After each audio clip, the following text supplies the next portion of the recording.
Hello, this is Grant Hughes of Grant Hughes Investigates on YouTube. Please hit that like button, share, and subscribe. I would really appreciate it. But make sure to hit that like button for sure. Today is a video that has 3 different updates. One on the Veronica, Butler, and Jilian Kelley case. The second one would be the Caleb Harris case. And the third is an update on Riley Strain. So let's start off with Veronica, Butler, and Jilian Kelley's case. Now, there's a woman named Veronica Butler, and she had children with an individual named Wrangler Rickman. Now, Veronica Butler is missing, and so is a woman named Jilian Kelley, who was a supervisor for a supervised visit that Veronica was supposed to have with her children.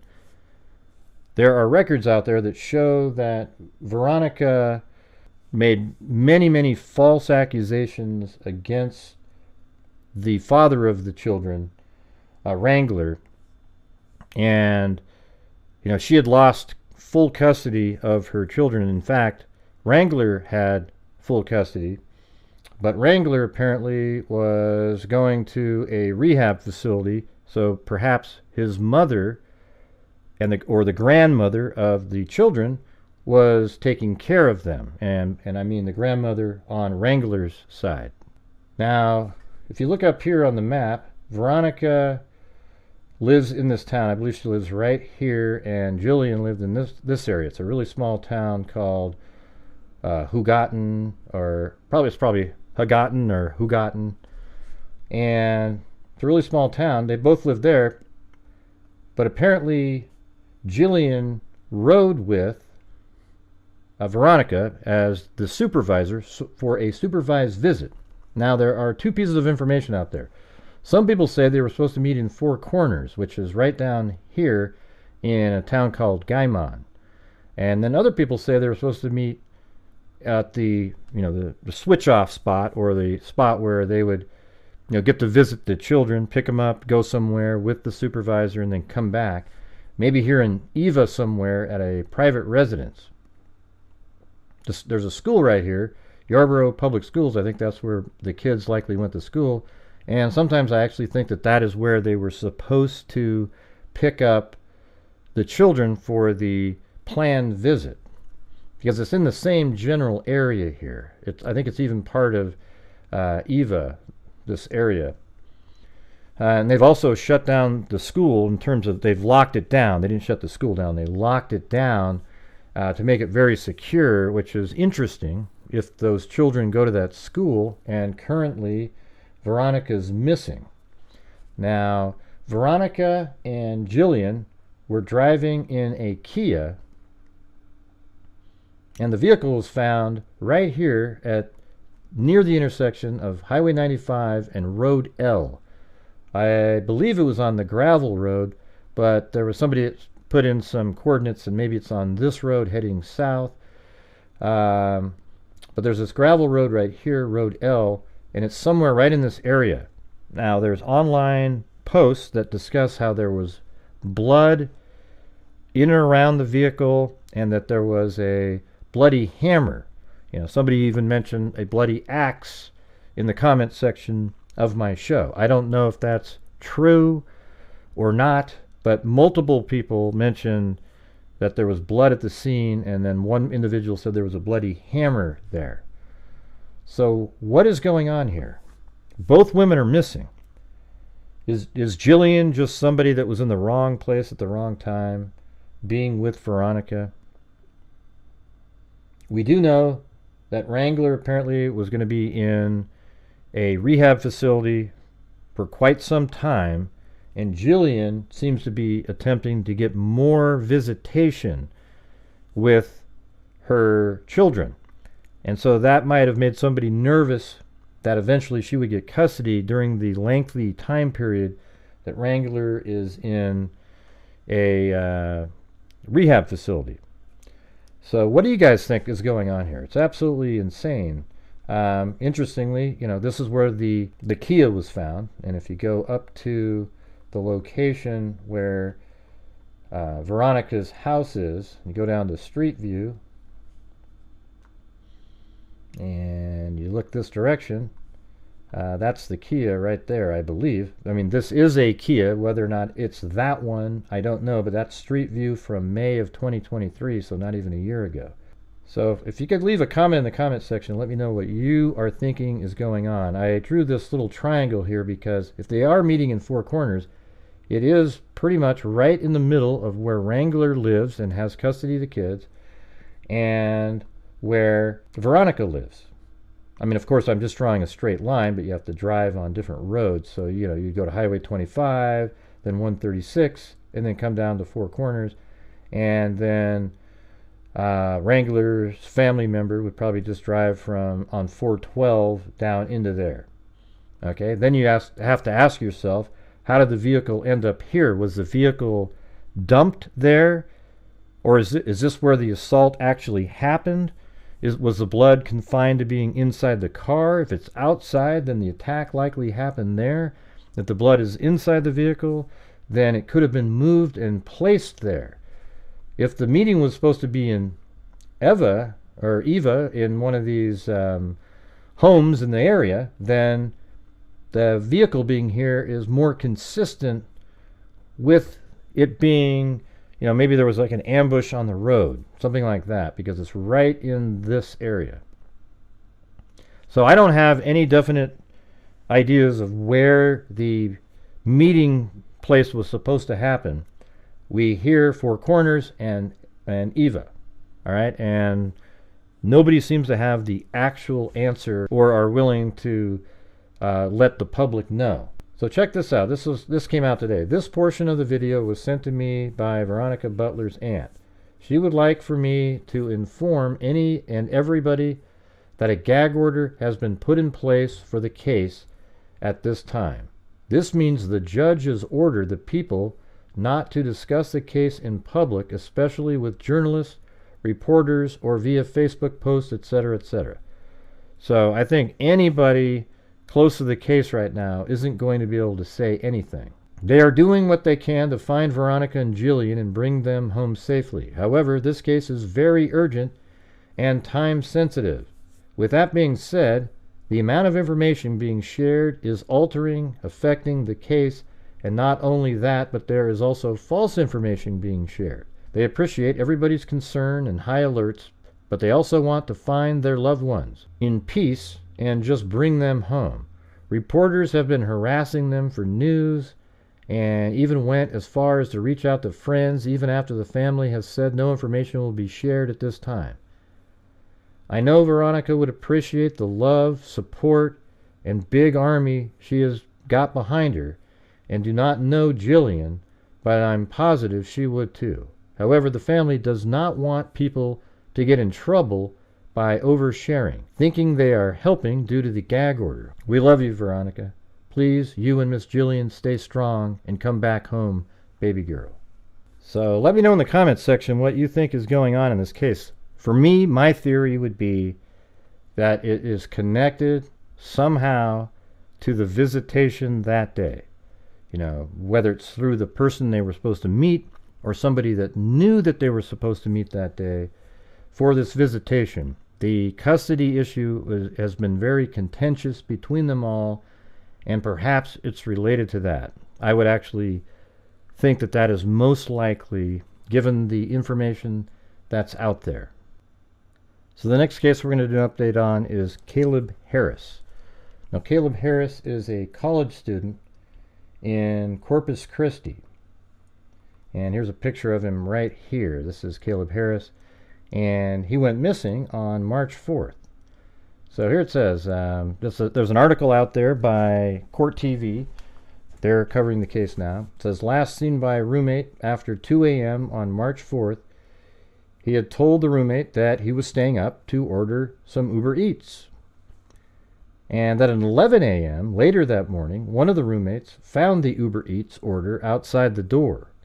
Since Caleb was a creature of habit, it concerned the roommates, and they looked for him in the general area, and they called the Corpus Christi police afterwards because they couldn't find him and they knew something was wrong. There was no sign of a struggle when the police got there. They did an investigation. No sign of a struggle in the apartment or outside, and there was no sign of a hit and run, which people speculated on. He was getting good grades in school, had a job lined up in Colorado for the summer, and had plans to go fishing that afternoon.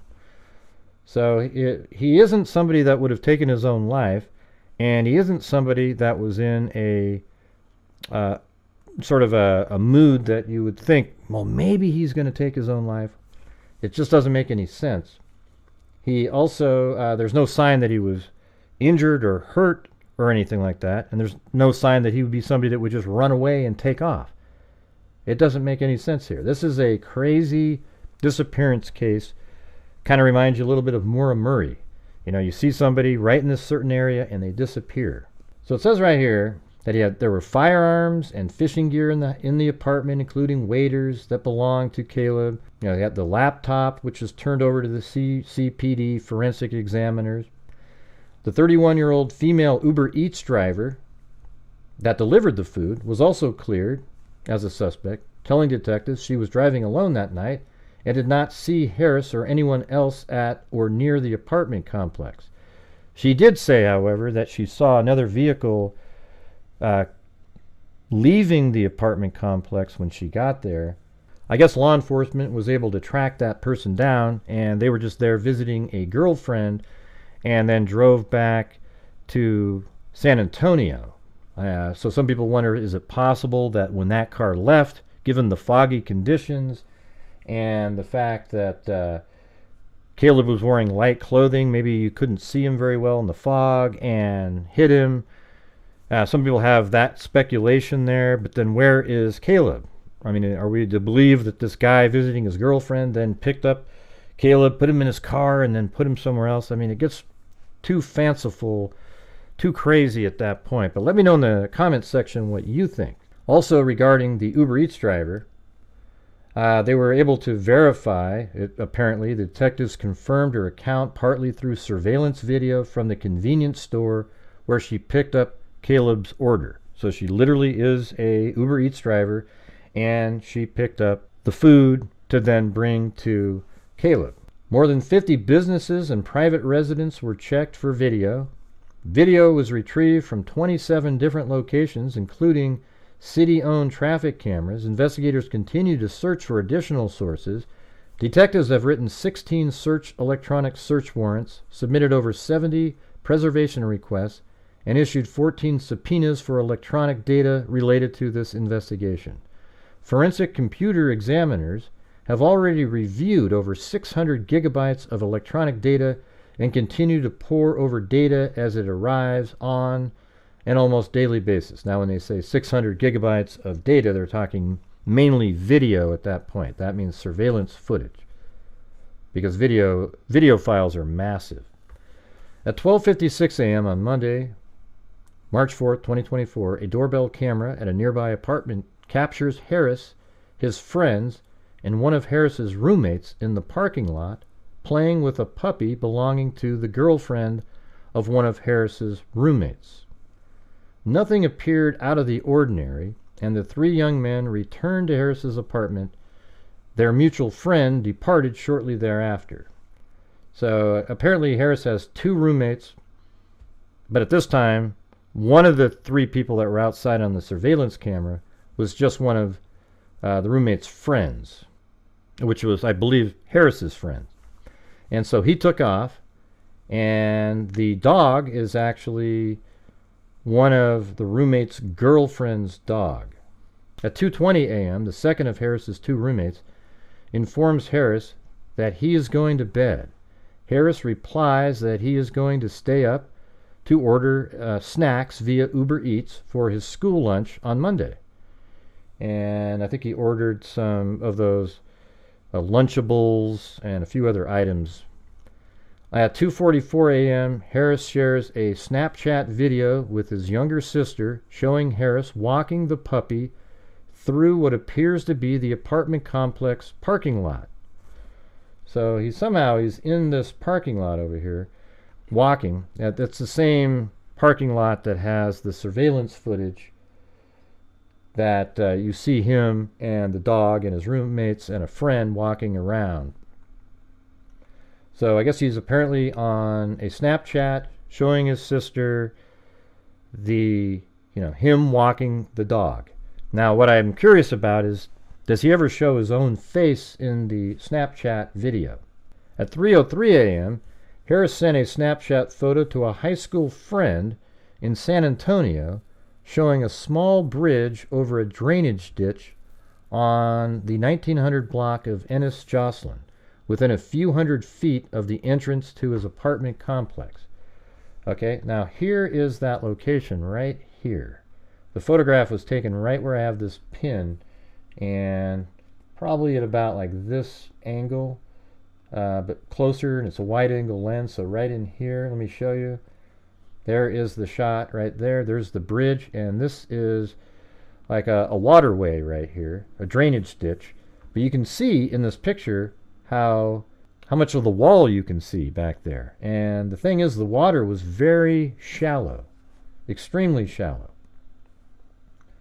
So if we go down to Street View here, you can even right on this shot, you can see how the wall isn't very visible there. If you go down to, I believe you can see, if you go to Street View and you look down, look at how much higher the water is then. So apparently when Caleb was out there, the water was only maybe a foot and a half deep. And where would he go? I think the water does flow that direction. And so I guess if somehow he went in the water and there was just enough current, he would have drifted down into this area, and hopefully they've searched in there. I would think that would be pretty obvious that they would go into this area. There's a lot of places here where he gets snagged up and caught if he had fallen off, somehow just miraculously hit his head. But that just doesn't really make sense. It's not a very far drop. Wasn't deep at all that night, and he should have been able to, even if he fell, get off to the side. If he just hit his head really hard and got in the water, the current wasn't strong enough to move him anywhere, and he would have been found, it seems, pretty easily.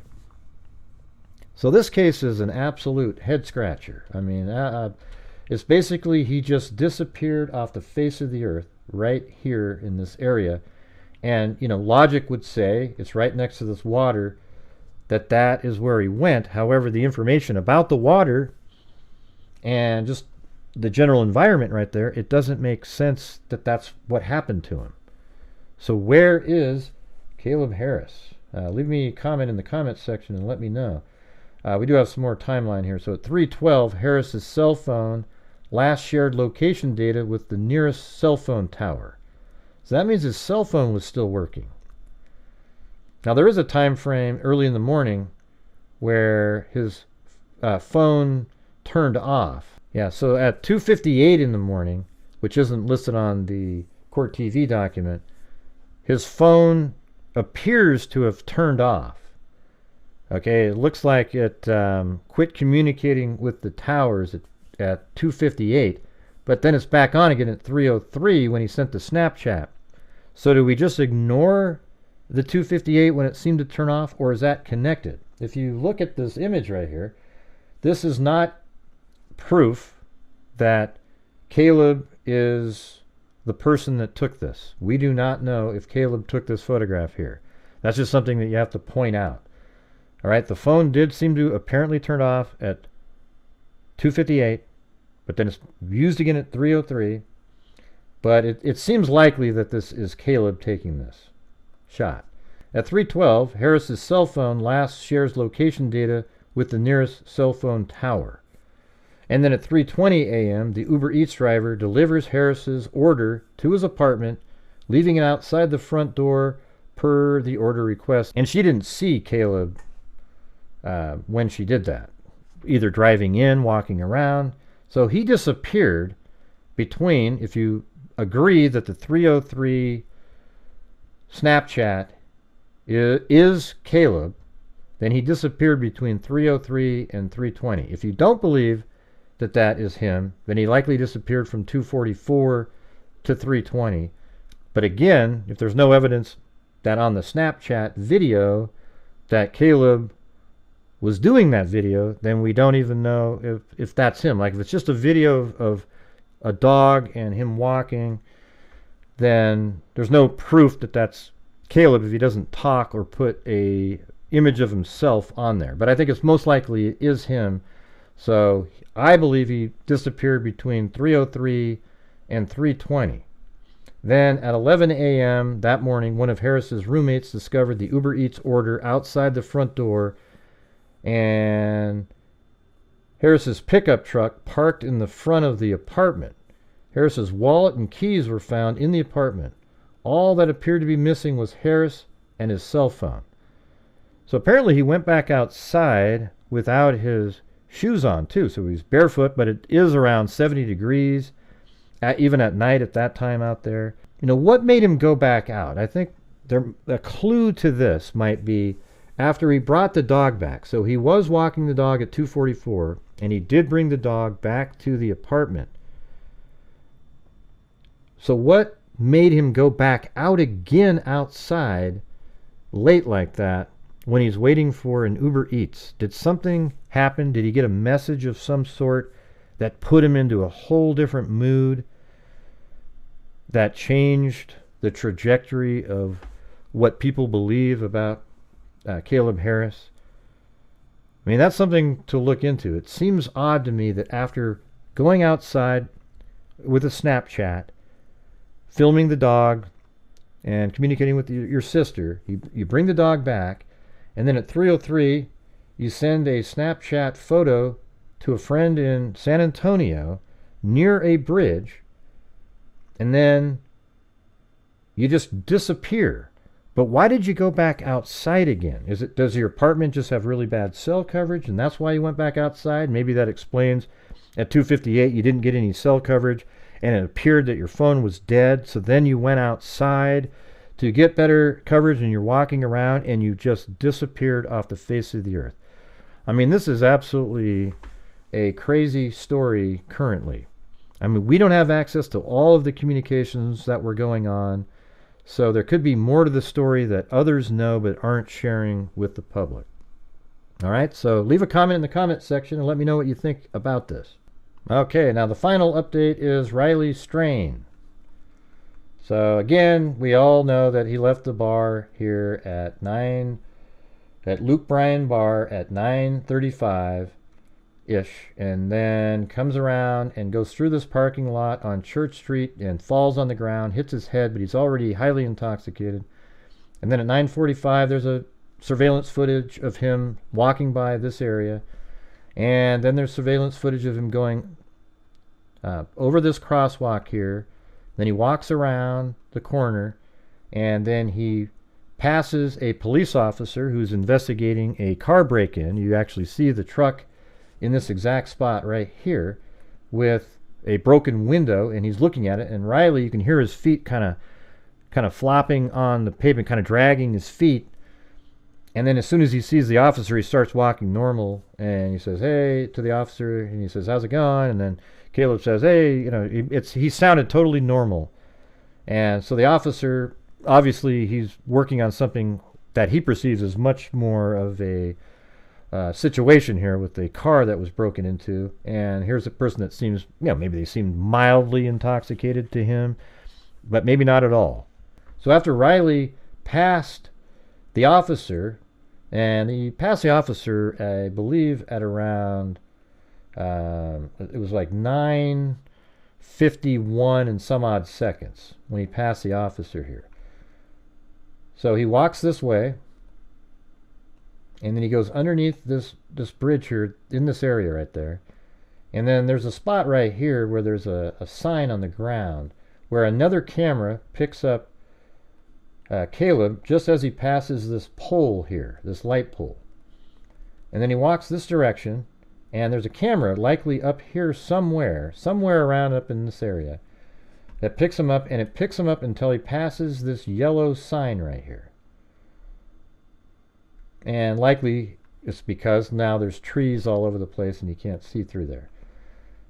And then just after that, he likely went over this edge right here where there is a short little railing here, and then there's this sort of steep downgrade that has really loose dirt, and then it falls off basically a sheer cliff down below. It's crazy. And then he doesn't come out this end. So let me go up in the air here. He doesn't pass a camera that's right here, 180 degrees camera. He doesn't pass that. So he goes down there and they find a credit card right down below the bridge down there, owned by Riley Strain. And then, there's some homeless people down there that said, oh, we heard a commotion up above, and then somebody said, oh, it's just some drunk guy. But Caleb ends up going into the water. So why didn't that homeless person see Caleb go into the water? He's right down there. That's kind of odd, isn't it? And then days later, or almost 3 weeks later, Caleb's body, maybe over 2 weeks later, his body was found down in this area right here, next to, I believe, even this barge. His body was found here. Now, if you know how rivers work, when you have these meandering rivers like this, the current goes out to the outer edges. And so when he came down here, he's on this edge and then got trapped behind this barge, I believe. Now, this area here was a staging ground where their boats were going to be searching that day, so they were in the area. So it was about 8 miles downstream. Interestingly, he was found wearing the same shirt that we see in the surveillance footage. He had a watch on, and apparently he had his underwear on and his socks. But he didn't have was his pants, and inside his pants were his wallet. So when people say his wallet's missing, well, they're being a little bit disingenuous because, while it is missing, it implies that it was stolen by somebody, and I think it's very possible it was, but it's just, it was in the pants, so if his pants came off while he was in the water, then necessarily the wallet would be missing as well. But then where did the credit card come from? Was he just carrying a loose credit card in his pocket when he fell over? Or did his wallet come out too, and then somebody rifled through that and pulled out things they wanted, probably refused not to use the credit card because it would lead back to them, probably surveillance somewhere. Yeah, who knows? But apparently his pants came off and his boots, which to me seems a little unusual, that both boots would come off. Boots are hard to take off. Yes, in water, they can stretch a little bit and so forth. But now it turns out that he had a belt on. Now, some people have belts where they just barely make it so they don't fly down your hip, and some people cinch them up. Now, if he was a cincher, which I think a lot of skinny people do because the pants would just fall off of them. It's even more unusual that the pants came off. So I think when you combine everything together, something seems suspicious about this case. I'm not normally one to do that, but there does seem to be something. Now, the other element that I like to tell people about, you can see it in my other videos, is that after he got here, so he'd been in this area from 952 to 953, 953 and something, going over the edge here. And then at 955, there's somebody running away on surveillance camera from the bridge area, and they're running, and then they slow down just as a car comes by. It's crazy. It almost seems like somebody that was involved in something running, and when they get clear of the area, they start walking, especially when you see a car coming, because you don't want to draw attention to yourself. You just want to be a normal person walking. So to me, that person's always been interesting, and that's why I can't say for certain that he just fell over, went into the water, and then his pants that had belts got pulled off by the current, and somehow his boots came off first, and then his pants came off. I guess it's possible that when he was going to the bathroom and he undid his belt, unbuttoned his pants, and perhaps that's when he fell over, and that made the pants come off easier, and then maybe the current, they went over his boots, and then the current sort of helped pull the boots off. I don't know. It just it seems like it'd be pretty difficult to get those items off. And also, he had no water in his lungs, which apparently does happen 10% of the time in drownings. But now when you start putting all these things together, he goes missing right at a homeless camp. There's a person running away about a minute after he would have fallen over into the water. He's missing his boots, his pants that were fastened with a belt. He had no water in his lungs. I think when you put all that together, there needs to be a little deeper investigation in this case. Let me know in the comments section what you think. And thank you all very much for watching this longer breakdown of a few different cases. And leave a comment about what you think about each one of those. I would really appreciate it. And make sure to hit that like button for me. It's so important. And it seems like a lot of times people just forget to go into the comments. But the like button is how YouTube gets a video higher up in the algorithm. All right? So thank you all very much for watching. And as I always say, until next time, be safe out there.